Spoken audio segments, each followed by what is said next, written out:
Hello जी, अस्सलाम वालेकुम। Welcome to the very very important market updates. इस वक्त रात के 12 बजने वाले हैं और मार्केट में काफ़ी ज़्यादा पैनिक है। मुझे बहुत सारे मैसेजेस आ रहे हैं कि मोशे भाई क्या करें, यहाँ पे तो ऑल्ट्स बहुत ज़्यादा तेज़ी से गिर रहे हैं, प्लस बीटीसी गिरता जा रहा है। क्या ये अब $80,000 पर आने वाला है?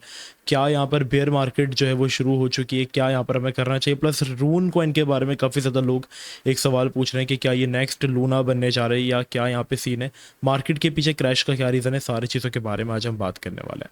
अच्छा, सबसे पहले बात करें रीज़निंग की, तो ऐसा कोई ख़ास रीज़न अभी मुझे मार्केट के अंदर नज़र नहीं आ रहा। एक रीज़न है जिसकी वजह से मे बी पॉसिबल ये चीज़ें हो रही हों, और वो ये है, 2 रीज़न्स हो सकते हैं, ठीक है। पहला रीज़न तो ये है कि हमारे पास ट्रम्प जो है वो कनाडा के ऊपर जो गुड्स एक्सपोर्ट इंपोर्ट उसके ऊपर 25% टैक्स लगा रहा है, चाइना लगा रहा है, फिर सामने से कनाडा उसके ऊपर लगा रहा है। तो ये 2 जो थोड़ा-सा हमारे पास एक तरीके से समझो यहाँ पे थोड़ा अंदरूनी इकोनॉमिकल इश्यूज जो चल रहे हैं, इस वजह से मार्केट के ऊपर एक इम्पैक्ट पॉसिबल है, बट वो इतना ज़्यादा पॉसिबल नहीं है कि ऑल्ट कॉइन्स की और बीटीसी की ये हालत हो जाए। फिर इसके बाद जो दूसरा रीज़न यहाँ पे कंसिडर किया जा सकता है, जो कि थोड़ा सा वैलिड है, दैट इज़ रून कॉइन। और रून कॉइन जो है वो बहुत बुरे तरीके से रून हो चुका है, क्योंकि यहाँ पर रून कॉइन का एक बहुत बड़ा हाथ है कि बीटीसी की डोमिनेंस भी एक तरीके से बहुत ज़्यादा तेज़ी से इंक्रीज हो रही है। क्योंकि आपको याद होगा, अभी हमारे पास ऑल्ट सीजन में ऑल्ट्स उस तरीके से पंप नहीं होंगे जिस तरीके से 2021 में हुए थे। रीज़न ये था कि हमारे पास उस वक्त ऑल्ट्स का मार्केट कैप बहुत कम था। मतलब बाइनेंस के ऊपर जो कॉइन्स लिस्टेड हुआ करते थे उनके मार्केट कैप 2 से 3 मिलियन डॉलर्स के थे। हाँ, ऑल्ट सीजन अगर हुआ भी तो लो कैप्स के लिए हो सकता है, मतलब जिसमें मतलब उस तरीके से जैसे लास्ट टाइम हमारे पास ग्रोथ हुई थी ऑल्ट कॉइन्स के अंदर। जाहिर सी बात है, एक कॉइन का मार्केट कैप अगर 3 मिलियन का है तो 10x क्यों हुआ था? क्योंकि उसका मार्केट कैप 30 मिलियन पे चला गया था। तो कॉइन्स लास्ट मार्केट में 100 मिलियन डॉलर्स तक के मार्केट कैप तक गए थे, तो यहाँ पे 30x से 40x हुए थे। बट अभी की बात करें तो टोकन्स की सप्लाई इतनी ज़्यादा खुल चुकी है कि ऑलरेडी मार्केट कैप 40-50 मिलियंस का, तो ज़्यादा से ज़्यादा 2x या 3x तक के रिटर्न हमें देखने को मिलेंगे। लेकिन वो कॉइन्स पंप ज़्यादा होंगे जिनके यूज़ केस होंगे या जिनके नैरेटिव्स होंगे, जैसे चाइनीज़ कॉइन्स की आप बात कर लो या इस तरीके से, राइट। तो रून कॉइन का ये सीन है कि रून कॉइन जो है उनका इनका ये काम था कि लैंडिंग बोरोइंग के लोग सर्विसेज प्रोवाइड करते थे। एक तो थॉर चेन शुरू से मुझे कभी ये प्रोजेक्ट इतना खास नहीं लगा, एकदम बकवास प्रोजेक्ट था। रीज़न ये था कि इनकी पार्टनर्स के आए दिन झगड़े चल रहे होते थे, फिर इसके बाद आए दिन इनकी चेन के ऊपर हैकिंग अटैक्स जो होते हैं वो होते रहते थे। तो कभी मुझे ये कॉइन इतना खास लगा नहीं था। अभी ये कि कॉइन बिल्कुल नीचे आ चुका है, ठीक है। तो यहाँ पर अभी कुछ सुनने में ये आ रहा है कि इन्होंने 90 डेज़ के लिए जो ये लोगों को लोन्स दिया करते थे, तो वो $200 मिलियन के इनके ऊपर लोन चढ़ गया है और वो वापस नहीं मिल रहा उनको, और इसलिए उन्होंने अभी जो लैंडिंग बोरोइंग की सर्विस है उसको 90 डेज़ के लिए पॉज कर दिया है। और ये लोग अभी $200 मिलियन के समझ लो कि एक तरीके से लोन में आ चुके हैं। So that's the reason market के अंदर एक पैनिक फैला, इन्होंने पॉज किया और लोग अपना पैसा जो है वो उससे तेज़ी से जो है वो निकालना शुरू हो चुके हैं। तो ये एक सीन है कि यहाँ पर इसकी वजह से भी मार्केट गिर सकती है, क्योंकि ऑल्ट कॉइन्स का सिनेरियो हमेशा है, क्योंकि टॉप 30 क्रिप्टो करेंसीज के अंदर आता था। और ये भी एक सिचुएशन है जिसकी वजह से मार्केट का पैनिक बन सकता है, बट इससे भी कोई इतना ज़्यादा पैनिक मार्केट के अंदर नहीं आएगा, राइट। रून कॉइन की अपडेट है कि मे बी सुनने मारे इसको ट्रस्ट वॉलेट वाले एक्वायर कर लेंगे या कोई, तो शायद ये प्रोजेक्ट बच जाए इंटेल अनलेस इसको एक्वायर कर लेता है, वरना इसका बेड़ा गर्क हो सकता है। अगर आप शॉर्ट टर्म ट्रेड करना चाह रहे हो तो इस डिमांड जोन पे एक रिस्क ले लो, ठीक है। स्टॉप लॉस बिल्कुल इस डिमांड जोन के 0.69 के नीचे रख सकते हो, एक इंट्राडे स्विंग बनाओ और फिर इससे निकल जाना, और ज़्यादा पैसा मत डालना, बिल्कुल थोड़ा सा डालना। और अगर आप इसके अंदर स्टक हो तो एक अपवर्ड मोमेंटम का वेट करो, कोई न्यूज़ अगर आती है इस तरफ से तो आप इससे निकल सकते हो।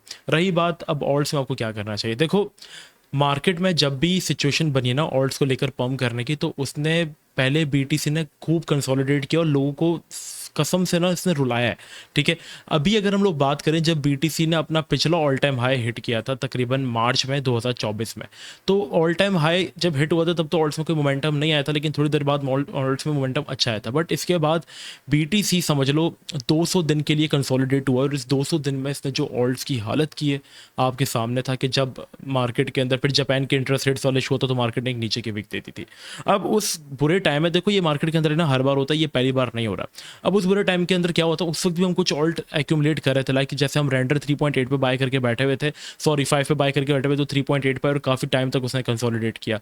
फिर रही बात, हम लोगों ने ईथ उठाया था, पीएचबी 1.5 पे उठाया था, वो 0.9 पर आके गिर गया था। इससे पहले अगर हम लोग बात करें तो हम लोगों ने इनकी जो एक्यूमुलेशन करवाई थी वो काफ़ी ज़्यादा जो थी वो ईद के अंदर करवाई थी। ईद को लेकर काफ़ी ज़्यादा मुझ पे जो थे वो इशूज़ हुए थे कि मुझे भाई ईद का क्या करें यहाँ पर। फिर दूसरा प्रोजेक्ट था लिंक, तो उस वक्त भी 4-5 प्रोजेक्ट्स जो थे वो होते थे। मैं आपको अगर एक चीज़ दिखाऊं तो ये रहा हमारे पास ईद का चार्ट। ईद भी हमारे पास काफ़ी ऊपर से हमने बाई किया था, लाइक 31 वाले रीजन से, तो ईद भी जो था वो कंटिन्यूसली गिरता जा रहा था और काफ़ी ज़्यादा लोग जो थे कन्फ्यूज़ थे कि मुझे भाई हम लोग यहाँ पर क्या करें। फिर एक और प्रोजेक्ट था, इट वॉज अ लिंक, जो हमने $8 से $7 के ऊपर जो था वो लोग को एक्यूमुलेट करवाया था। उस टाइम क्या हुआ था कि जितनी भी चीज़ें हमने उठाई थी ना, जैसे फॉर एग्जाम्पल आपको याद होगा हमने लिंक उठवाया था, उनको बहुत बहुत ज़्यादा, ठीक है। और वो हमारी बाइंग हुआ करती थी, आज की लाइव स्ट्रीम में भी मैंने एक्सप्लेन किया। तो वो हमने इस पॉइंट पे बाय करना जो था वो स्टार्ट किया था, लाइक जब ये गिरा था 14 से 13 पे, 13 पे हमने बाइंग की थी, फिर ये क्रैश कर गया था उसी दिन 8.2 की तरफ, हमने वहाँ पर उठा के इसकी जो एवरेज थी वो 10 की या 9 की बनाई थी, ठीक है। तो यहाँ पर इस तरीके से जो थी वो मार्केट हमारे पास जो थी वो चल रही थी। फिर इसके बाद क्या हुआ, हमारे पास जो लिंक है ना, ये बहुत गंदी कंसोलिडेशन पीरियड के अंदर चला गया 3 महीने तक, और 3 महीने तक जो इसने रुलाया, मतलब अपवर्ड रैली देता फिर गिर जाता था। इसमें बीटीसी के साथ भी यही हो रहा था कि जो बीटीसी अभी हरकत कर रहा है ना, यही हरकत पहले भी बीटीसी कर रहा था, थोड़ा सा बाउंस आता था, फिर उससे नीचे डंप आ जाता था, फिर बाउंस आता था, फिर उससे खतरनाक क्रैश आ जाता था, जिसमें ऑल्ट्स की हालत और पतली हो गई थी। और ये लिंक वगैरह कॉइन और इन चीज़ों की वजह से उस टाइम पे मैं डिप्रेशन में चला गया। तो जो लोग होल्ड कर रहे थे उसमें से काफ़ी लोग तो लॉस में निकल गए। बट होल्ड करने का फायदा हमारे पास ये हुआ कि जब हम लोग यहाँ पे सेल ऑफ कर रहे थे तो यहाँ पे कोई और बाय कर रहा था, और वो थे हमारे पास बड़े बड़े इंस्टीट्यूशंस। हुआ क्या, सारे के सारे कॉइन्स निकले और 3x हो गया। लिंक निकला, हमारे पास 200% चला गया। आज तक लिंक उस प्राइस पर नहीं आया, जबकि अब लिंक होल्ड कर रहा है। ईथ की बात करें, ईथ हमने इतना उठाया 2350 की मेरी अभी भी एवरेज है, और वही बाइंग पे ईथ मेरे पास पड़ा हुआ है। और ईथ ने क्या किया, ब्रेकआउट किया उसी पॉइंट पे। कंसोलिडेट कितना किया ईथ ने, यहाँ पे अगर मैं आपको दिखा के चलूँ तो कंसोलिडेट ईथ ने कितना किया, 93 डेज का, और फिर ईथ ने 70% की रैली दी। पीएचबी ने 2x की रैली दी। रेंडर जिसकी मैं बात कर रहा था स्टार्टिंग में, रेंडर ने हमारे पास उसी पॉइंट से जो है वो तकरीबन कितना टाइम कंसोलिडेट किया, अगर आप यहाँ पर देखेंगे तो ऑलमोस्ट इसने भी 3.8 पर आने के बाद पूरा 90 दिन यहाँ पर इसने कंसोलिडेट किया, फिर मार्केट दोबारा बाउंस हुई और इसने हमें दोबारा रिटर्न दिया। तो इट मीन्स कि यहाँ पर इस तरीके की मार्केट के अंदर है ना, लोगों के सब्र का इम्तिहान होता है। अगर आप यहाँ पर अच्छी चीज़ होल्ड कर बैठे और सब्र कर जाओगे तो ये कंसोलिडेशन थोड़ा सा रिटेलर्स को पैनिक कराने के लिए आती हैं। इस चीज़ को अगर मैं आपको चार्ट्स में दिखाऊं तो आपको याद होगा, जब हमारे पास ईटीएफ अप्रूव हुआ था ना बीटीसी का, उस दिन यहाँ पर बाइंग नहीं हुई थी, ठीक है। उस दिन बीटीसी क्रैश कर गया था। जिस दिन ईटीएफ अप्रूव हुआ था कि हाँ बीटीएफ को अप्रूव होने की इजाज़त मिल गई है, इस पॉइंट पे अप्रूव हुआ था। 48 से बीटीसी क्रैश हुआ है और वो आया 38 पे, $10,000 नीचे गिरा है। फिर ब्लैक रॉक ने बाइंग स्टार्ट की थी यहाँ पे इस पॉइंट से, और फिर बीटीसी कभी यहाँ पर नहीं आया। जब हमारे पास एल सल्वाडोर में बीटीसी रेगुलेट हुआ था, इस पॉइंट पर हुआ था, गिरा था, फिर जो उसका प्रेसिडेंट है उसने यहाँ पर बाइंग स्टार्ट की थी। तो अगर एल सल्वाडोर एक छोटी नेशन है, उसके प्रेसिडेंट अगर बीटीसी को एक्वायर किया तो उसके लिए बीटीसी घिर सकता है। ब्लैक रॉक इतनी बड़ी कंपनी, उसके लिए अगर बीटीसी घिर सकता है, तो ट्रंप बीटीसी प्रो दुनिया में 25% कंट्रीब्यूट करने वाले जीडीपी के अंदर एक प्रेसिडेंट, मतलब एक कंट्री का प्रेसिडेंट अगर यहाँ पर आया है तो उसके लिए क्या बीटीसी थोड़ा सा नीचे नहीं आ सकता कि वो डंप में बाइंग कर सके। आप देखो डेली बेसिस के ऊपर न्यूज़ आ रही है कि ट्रंप ने 3200 के ऊपर ईथ उठाया, तकरीबन $10 मिलियन की ईथ इसने बाय कर ली है। तो यहाँ पर बाइंग चल रही है, ठीक है। इन्वेस्टर्स की, इंस्टीट्यूशंस की तरफ से यहाँ पर तगड़ी बाइंग चल रही है, ठीक है। तो यहाँ पर हम एक एक्सपेक्ट कर सकते हैं कि ये काइंड ऑफ एक पुल बैक है, जहाँ पर हमारे पास जो इंस्टीट्यूशंस हैं वो अपनी बाइंग करें। देखो अगर आप एक तो क्रिप्टो में आए हो ना, तो आप अपनी सारी कश्तियाँ जला कर आए हो, राइट। आप इसमें रिस्क ले, आप इसका ब्लेम किसी के ऊपर नहीं कर सकते, उसने लगवा दिया, उसने फंसवा दिया, उसने बर्बाद दिया, ये चीज़ें नहीं होती यहाँ पे। क्रिप्टो में आप आए, उसके पीछे किसी की कोई गारंटी नहीं। चलो गोल्ड वगैरह की गारंटी होती है, बिटकॉइन का यहाँ पर जो फाउंडर है वो भी अभी तक सामने नहीं आया, राइट। तो अगर आप क्रिप्टो में हो ना, तो दिल बड़ा रख के यहाँ पर ट्रेड करो, क्योंकि यहाँ पर रातों रात सेकंड लार्जेस्ट एक्सचेंजेस भी बैंकरप्ट हो जाती हैं, ठीक है। तो इसका आप जिम्मेदार किसी को ठहरा नहीं सकते। हम जो चीज़ें होल्ड कर रहे हैं वो सारी बहुत अच्छी हैं, बहुत बेहतरीन है, और हम क्या करेंगे, उनको अच्छे अच्छे पॉइंट्स पर होल्ड करेंगे, ठीक है, अच्छे अच्छे पॉइंट्स पर एक्यूमुलेट करेंगे। अब लास्ट बुल मार्केट का टॉप परफॉर्मर कॉइन था AXS। हम सबको पता है कि ये कॉइन 1,00,000% की रैली देकर आया था लास्ट बुल मार्केट के अंदर, राइट। तकरीबन अगर मैं तुम्हें इसका वीकली चार्ट दिखाऊं तो इसने रैली दी थी, लेकिन इसने ऐसे रैली नहीं दी थी। ये वीकली चार्ट अगर मैं तुम्हें इसका खोल के दिखाऊं, इसने लोगों को बड़ा परेशान किया था, ठीक है। यहाँ पर इसने तकरीबन इस पॉइंट पर ऑलमोस्ट ये तकरीबन कॉइन चला है, गिरने के बाद इस प्राइस पे लॉन्च हुआ था, और यहाँ पर इसने बहुत लोगों तंग किया था, लाइक ये गिर गया था अपने मेन रीजन से। तकरीबन अगर हम बात करें 84-90 डेज इसने यही हरकत की है। टॉप पे गया, टॉप पे जाके एक अच्छा प्रोजेक्ट था, गिर गया 40, 50, 60% तक ये गिर गया। फिर इसके अंदर बाउंस आया थोड़ा सा, और यहाँ पर अगेन ये $11 से गिर के जो है हमारे पास विद इन 2 वीक्स हमारे पास जो 85% पे आके क्रैश कर गया।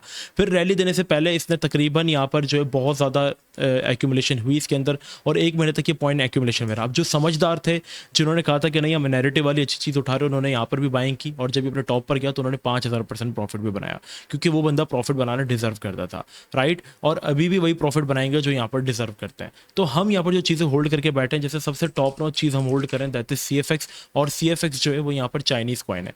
अभी भी अगर हम देखेंगे तो CFX इतना कोई खास गिरा नहीं है। हाँ, गिरी पूरी मार्केट है, ऑल्ट कॉइन्स बहुत बुरे गिर गए, लेकिन CFX स्टिल होल्ड कर रहा है। क्यों? क्योंकि फरवरी जनवरी इसका ही होता है। यहाँ पर इस कॉइन के अंदर अगर आप पोजीशन बना के बैठे हो तो इसके आप जाके फंडामेंटल सर्च कर सकते हो। मैंने कोई बिना हवा में तीर नहीं मारा, इसकी बहुत स्ट्रॉन्ग एनालिसिस है, बहुत अच्छा कॉइन है ये। तो ये कॉइन आपके लिए बन सकता है, क्योंकि चाइना की तरफ से न्यूज़ आ रही है एआई की, और चाइनीज़ कॉइन्स का नैरेटिव भी अभी चल रहा है, तो पीएचबी एक बहुत अच्छा नैरेटिव हमारे पास बन सकता है। ओवरऑल बात रही गिर क्यों रहा है, तो यार देखो पूरी मार्केट ही गिर रही है। ईद जैसा कॉइन जिसको ट्रम्प बाय कर रहा है वो भी गिर रहा है, तो यहाँ पे ट्रम्प रो तो नहीं रहना, अरे यार ये क्या करवा दिया मोशी भाई, बाइंग करवा दिया, मैं क्या करूँ भाई। वो समझदार बंदे हैं, जो समझदार लोग हैं वो यहाँ पे बाइंग कर रहे हैं, ठीक है। तो ये अच्छे अपॉर्चुनिटीज़ मिल रही है, अगर कुछ मिस किया था तो बाय कर रहे हैं लोग यहाँ पे। तीसरी चीज़ दैट इज ईएनए। ईएनए को मैं क्यों कह रहा हूँ, ईएनए ट्रम्प भी होल्ड कर रहा है, ईएनए ब्लैक रॉक भी होल्ड कर रहा है, और ब्लैक रॉक ने अपना एक डॉलर पैक्ट भी बनाए ईएनए को बैक करके, तो इसके अंदर भी आप थोड़ी सी एक्यूमुलेशन कर सकते हो। अच्छा प्रोजेक्ट है ईएनए भी। लिंक यूएस बेस्ड प्रोजेक्ट है, ट्रम्प होल्ड कर रहे हो, और आई थिंक अब ये बहुत प्यारे रीजन के अंदर आ गया जहाँ पे लिंक के अंदर तुम एक एंट्री बना सकते हो। तो अगर तुम नैरेटिव वाले अच्छे प्रोजेक्ट्स को होल्ड कर रहे हो, देखो ये जितने भी प्रोजेक्ट्स मैंने अब तक तुम लोगों को रिकमेंड किए, CFX PHB Chinese AI narrative है, चाइना के बेस्ट कॉइन, और चाइना का भी नैरेटिव भी चल रहा है, फिर भी मार्केट के अंदर कोई मनी रोटेशन नहीं है। लिंक मैंने रिकमेंड किया, link US based crypto project, और यूएस का जो प्रेसिडेंट है वो एक क्रिप्टो प्रो है, और वो भी अपने पोर्टफोलियो में लिंक को होल्ड कर रहा है, और लिंक हर नैरेटिव के अंदर जो है वो स्वीट आता है, ठीक है। ये ने रिकमेंड किया, ब्लैक रॉक होल्ड कर रहा है, ट्रम्प होल्ड कर रहा है, और उसके यूज़ केसेस है। अगर मैंने तुम लोगों को कोई ऐसा कॉइन दिया जिसको कोई यूज़ केस ना हो, या कुछ उसका मकसद ही नहीं है बनने का, तो मैं क्यों, तो तुम लोग उसमें मुझे पॉइंट आउट कर सकते हो कि मोशी भाई ये क्या बाय करवा दिया। तो मैं आपको चीज़ जो बाय करवा रहा हूँ वो चीज़ें सारी अच्छी हैं, बस ये उनको थोड़ा सा हमें सुकून से होल्ड करना होगा। BTC डोमिनेंस तेज़ी से निकलती जा रही है, कैसे रीजन में जहाँ से हमें रिजेक्शन मिल सकती है, तो मैंने इस पॉइंट से थोड़ा सा DCA किया है आज 10% पोर्टफोलियो से। बट जो एक प्रीवियस 61% वाला रीजन है, यहाँ से डोमिनेंस को जब लास्ट टाइम रिजेक्शन मिली थी तो ऑल्ट्स हमारे पास 100 टू 200% पंप हुए थे। ये उसी टाइम की मैं बात कर रहा हूँ जिसमें लिंक हमारे पास जो था वो तकरीबन 8 से 30 पे चला गया था, PHB 2 पे चला गया था। तो अगेन पॉसिबल है कि यहाँ से मैं रिजेक्शन मिले। अगर ये रीजन भी ब्रेकआउट होता है तो ऑल्ट्स बहुत पेनफुल सिचुएशन में जाने वाले हैं। But again if you are holding a good thing, अगर आप एक नैरेटिव वाली अच्छी चीज़ होल्ड कर रहे हो तो मे बी आपका यहाँ पे बचाव हो सकता है, और वो जल्दी रिकवरी दे देंगे, राइट।